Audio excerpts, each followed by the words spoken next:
ఏంటి మీరు చేస్తుంది? పూజ కాకినాడ కాజా ఏం కాదు. ఏం సార్ ఏమైందా గొరుస్తున్నావు? ఇంకేం కావాలి సార్? ప్రశాంతంగా 10 నిమిషాలు కూడా ఉండనియరా? ఎవరు? ఇంకెవరు? మీరే. ఇంగో తీసుకో. ప్రశాంతంగా పూజ చేసుకుంటుంటే ఏంటి నీ గోల? ఏంటి గంటతో గలగలా గోల్ చేయడం? ప్రశాంతంగా పూజ అంటే చారు పూజ పూర్తయ్యేది గంటతో చారు. గంట కొట్టాలి సార్ ఇలా, అంతేగాని గంటలు గంటలు కాదు. చారు వచ్చేదారిలో పిచ్చి కుక్క ఏమైనా పలకరించిందా? పిచ్చి పిచ్చిగా బిహేవ్ చేస్తున్నావు. అమ్మగారు డాగ్స్ గురించి డిస్కషన్ వద్దు. రాత్రి పడుకునే దగ్గర నుంచి పొద్దున్న లేచే వరకు వాటితోనే గోలా. సర్లే నీతో నాకెందుకు గోల? అమ్మగారు గంట కదపకుండా అక్కడ పెట్టలేరా?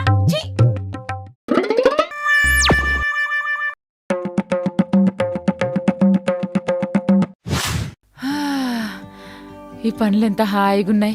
లేకపోతే ఊరికే గిన్నెలు రుద్దు, బట్టలు ఉతుకు, ఆ సౌండ్లకే చిరాకొచ్చింది. చారు మెల్లగా సార్. తుడిచిందే ఏం తుడుస్తావు చారు? తుడిచేశారా? నేను లేటుగా వచ్చానని వేరే పని పిల్లని పెట్టుకున్నారు.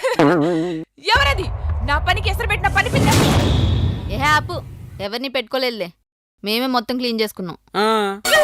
నా పని కూడా మీరే చేస్తే నేనెందుకు అమ్మగారు? నేను వెళ్ళిపోతాను అమ్మగారు, నేను వెళ్ళిపోతా. ఏటే వెళ్ళిపోతావా? ఇదిగో తలుపులు తీసుకోమని వెళ్ళిపో. నీ జీతనప్పుడు కొన్ని కొట్టేస్తున్నావు, వెళ్ళిపో. అలాగే నీ సామాన్లు ఏమైనా ఉంటే కూడా పట్టుకెళ్ళిపోవచ్చు. అమ్మగారు నేను వెళ్తా అంది ఈ రోజుకే.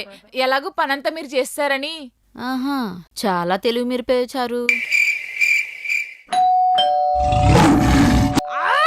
ఎవడ్రా బెల్లిగొట్టింది? ఏమైంది సంజయ్? దీనికి సౌండ్ సౌండ్ చచ్చిపోతుంది. ఒకసారి పద. ఎవడ్రా నువ్వు? ఏం కావాలి నీకు? Madam dish bill madam. Dish బిల్లా? ఆ టీవీ నిండా సొక్కలే, నువ్వు పెట్టిన వైర్ నిండా బొక్కలే. ఎందుకంటే నీకు డిష్ బిల్లు? అయినా డిష్ బిల్ కోసం బెల్లు కొడతావు నువ్వు? అంటే బెల్ కొడితేనే కదా మీరు వచ్చేది. అక్కర్లేదు, పిలిచినా వస్తాం. దానికి నువ్వు బెల్లు కొట్టక్కర్లేదు. ఏం చారు ఏమైంది? సార్ చూడండి సార్, డిష్ బిల్ అడిగితే దౌర్జన్యం చేస్తుంది. దౌర్జన్యమా? ఎవడ్రా దౌర్జన్యం చేసేది అసలు నిన్ను? చారు చారు ఆగు చారు. సార్ ఇదంతా కాదు సార్, మీరు ఆఫీస్కి వచ్చి కట్టుకోండి డిష్ బిల్లు.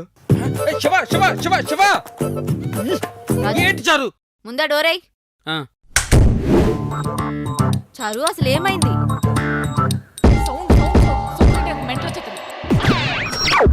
సౌండ్ వస్తే సైకిల్లో మారిపోతావా?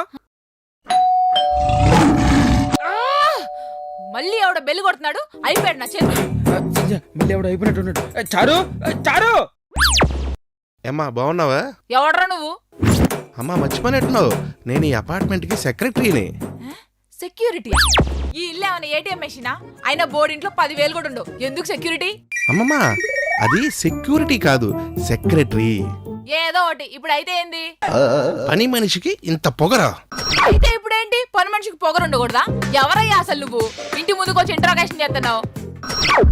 ఏమైంది సార్? ఈ ఇంట్లో ఉండేది నువ్వేనా? నేను కూడా ఇంట్లోనే ఉంటా. అయితే ఏంది?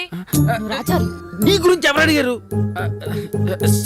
సారీ సార్, ఈరోజు మా పని మనిషి కొంచెం ఇరిటేషన్ ఉంది సార్. అయితే మెడిటేషన్ చేయించుకోండి అయ్యా, అంతేగాని మనుషుల మీద కొట్టానికి పంపిస్తారా?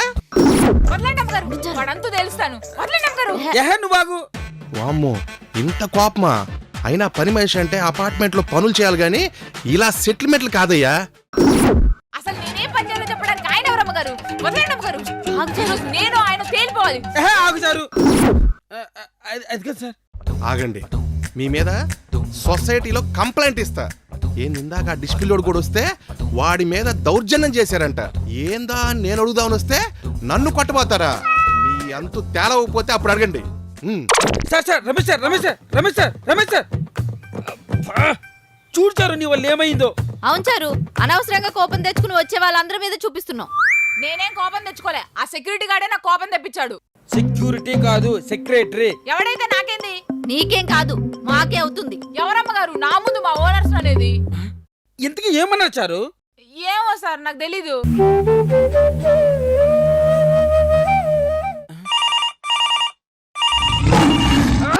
ఆ ఫోను అయిపోయాడు ఎవడో. అవును రాజు, ఆ ఫోన్ చేసిన వాళ్ళని ఏం తిడుతుందో ఏంటో. రా వెళ్దాం. సంధ్య సంధ్య. ఆఫ్టర్ ఆల్ మేనేజర్ గాడు వీడికే ఇంత బలుపుంటే పని మనిషి నాకెంత ఉండాలి?